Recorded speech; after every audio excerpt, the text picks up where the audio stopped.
Okay, this is just a quick overview of my White's Beachhunter ID 300, and I want to show you first. That's a Anderson shaft I run on it, straight shaft, and that's the thing that holds your box.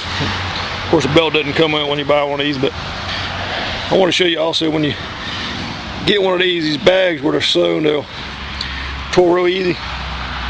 So what I did, I just tied these off right here. I don't know how long it'll last, but these boxes take a beating in the waves when you got them strapped on you. So, but I may have to rig something up another time, but it's still holding out.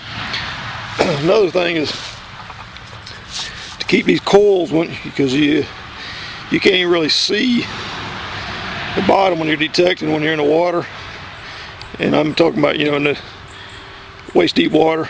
These coils, you need to still have them off the bottom just like a regular detector a little bit, because you can, even if you keep touching this to the bottom, it'll sometimes go off depending on the sensitivity you're running. But another thing, I hadn't did it yet. I want to design another one of these brackets that keeps this from floating up on you, which this one doesn't really float, but they move real easy. And when you're detecting, these things right here will loosen up on you. But this right here, when you're swinging sideways, it catches a lot of water, so it adding drag. So I'm gonna make a different bracket for that eventually, and I'll show you how I do it later on. But end of the day, I got mine taped off where it's kind of hard to keep taking it apart to clean it. I wash it real good, but it gets a little bit of corrosion on it right here. These right here, I just taped it in case it rubs across this stuff to keep from damaging this coil wire. There's nothing done, but I do it wherever it's crossing, because these things will move like this. And that's pretty much it. And I'm fixing to probably go ahead and change the batteries. I got a tester. I'm going to check and see what the voltage is on them. But you can find these packs of batteries sometimes where they are at the store where they're getting new packaging for it. You can find these marked down. I think I got that pack for $5. It's a pretty good bargain. So if you run across them, just go ahead and buy them. I'm going to show you this can right here, and hopefully I can show you the noise it makes. People at the beach will bury these cans all over the place, and save time from digging sometimes. If my detector makes a certain noise, I know it's a can, it's nothing else. So you can leave them alone. But basic overview, I'm going to show you what it does with a couple of simple things. Be the can. Of course, I got a silver ring, gold ring, tungsten carbide, quarter, and might see if I can grab me a nail or something around here, show you how it nulls it out. But anyway, let me also take that out of the pack and show you how you change the batteries out in it. Okay, this right here has this one clasp deal. I ain't gonna be able to do everything one handed, but you'll pop this thing loose like this and pull this side off. This other side will slide over, and then you pull this out. There's like a rubber plunger that's come all the way across here, and I'll go ahead and remove that.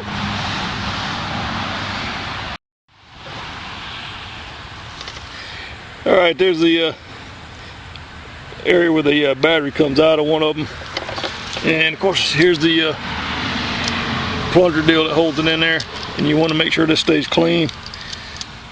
And ultimately you can use one of these like out of the MXT DFX, that you can get the rechargeable batteries. I have one in my DFX, but I don't tend to use them in this machine, because the more you open and close that thing, you could potentially get a leak, and it's ideally best to submerge this box in water and see if you get any air bubbles coming out around this area. Or, I mean, you really can check it over here and up in here. You never know, you could split this boot or something.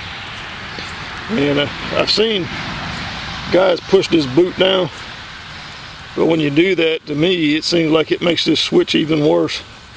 I haven't tried it, but I checked another guy's machine out and it didn't seem to help, so I didn't do that to mine. But I'm going to test his battery, put some fresh batteries in here, and then I'll show you what the machine does basically.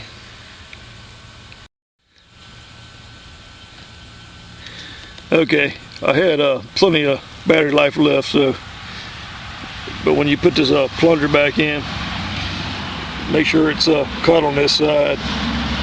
If you're not paying attention, it won't be locked in.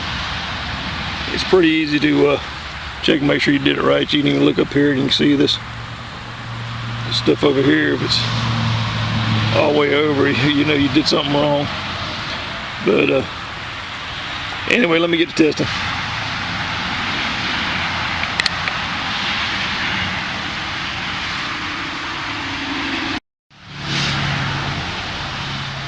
Okay, I forgot to add that also to test the battery, it has a battery check over here.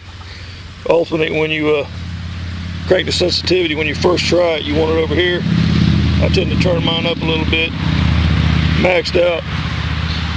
Doesn't work for me, but sometimes you got to go on the other side of this. But just depending on the beach you're on. This one here is kind of hard to balance on Florida beaches, so once you learn the little different tones on it and what it does, you'll be alright. But to check it, you just cut it on. If you look, you see the green light on. That's when you got plenty of battery juice left.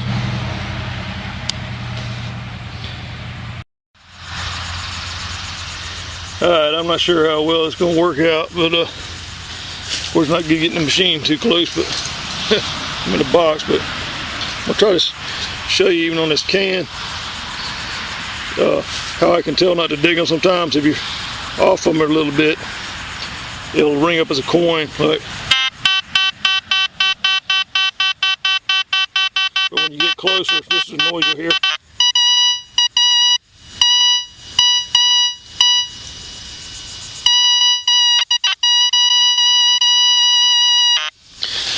So that's telling you you don't have to dig it. That'll save you on some of these cans. Now these, unfortunately, of course I should have grabbed a bobby pin, but anyway, bobby pins, you'll a lot of them, they'll null out where you won't hear them, but like this here.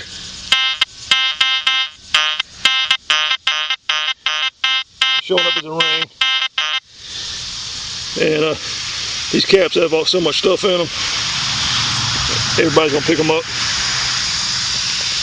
Of course, your silver ring is going to show up as a coin.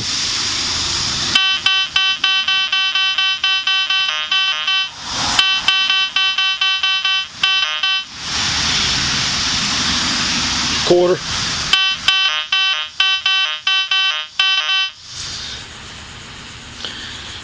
Tungsten carbide.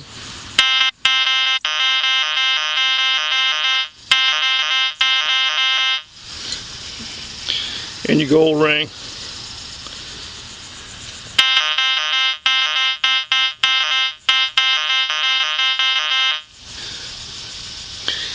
Of course, your rusty washer, watch what it does.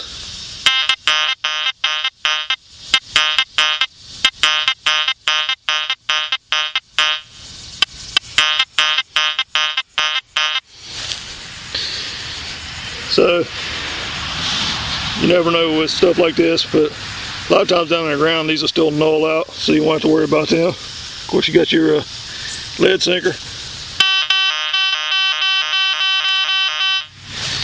And something like this, it picks up lead and nickels real deep. Of course, your gold it does too. These machines are, as far as I know, they're naturally tuned for picking up gold. And this ring here is a real small one. You can't tell by on the camera, but it'll pick up real small gold. And I've dug dimes up to a foot deep already, so it goes plenty deep. And I personally can run mine and discriminate, even out in the water. A lot of people don't, but it'll save you a little bit. I guess I'll do the last one, this brass nipple here. He'll come up same as a coin. But anyway, that's pretty much it. And it's Anderson straight shaft. Helped me out a lot. Something you may want to try. But anyway, I mainly did this one for Uncle John, also known as Lost Ring Finders. And you might want to check his channel out. I love watching Uncle John's videos, as a lot of us do, and he's a real good guy, and he's one person who really inspires me at this metal detecting stuff. So anyway, I reckon that's it for now.